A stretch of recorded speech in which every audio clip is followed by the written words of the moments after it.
Kali ini kita bakal ngebahas teori gila tapi masuk akal dari chapter One Piece 1870 yang ngaitin Loki, Ratatoskr, Nidhogg, dan mitologi Nordik. Dan jujur aja, kalau teori ini bener, Oda lagi-lagi main di level yang beda. Ada dua Devil Fruit di chapter 1870.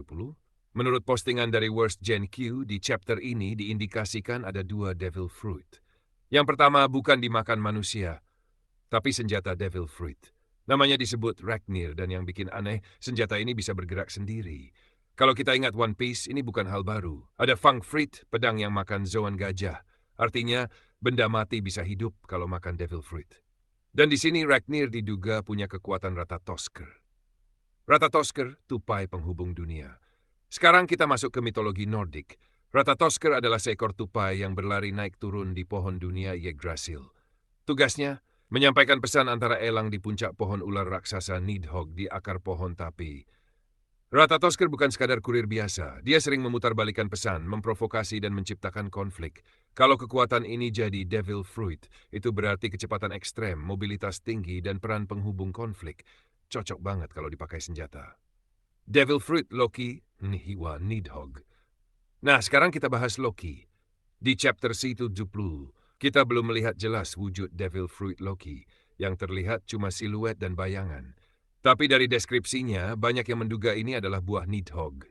Di mitologi Nordik, Nidhogg adalah ular naga raksasa yang hidup di bawah Yggdrasil dan menggerogoti akar dunia.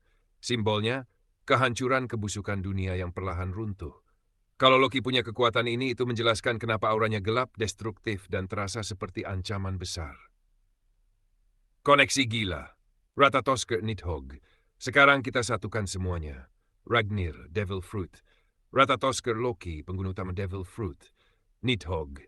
Di mitologi Ratatoskr bolak-balik antara langit dan akar dunia, menghubungkan elang dan Nidhogg. Di One Piece, ini bisa jadi simbol konflik besar antara kekuatan atas dan bawah dunia.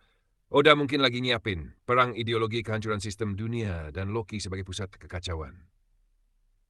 Jadi kesimpulannya, belum ada konfirmasi resmi, tapi teori ini sangat masuk akal secara narasi, simbol, dan gaya Oda. Dua Devil Fruit, satu senjata hidup, satu pengguna monster, dan semuanya terhubung oleh mitologi Nordik.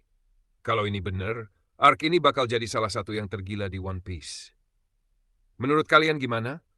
Apakah Loki benar-benar pengguna buah Nidhogg? Dan apakah Ragnir adalah senjata Ratatoskr? Tulis pendapat kalian di kolom komentar.